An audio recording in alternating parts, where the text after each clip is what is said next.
Friends, आज हम देखेंगे कि MI5A को हार्ड रीसेट कैसे करते हैं। चलिए देखते हैं, शुरू करते हैं वीडियो को।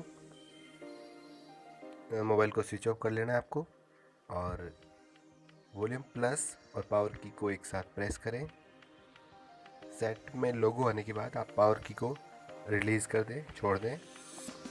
उसके बाद आपका रिकवरी मोड खुल जाएगा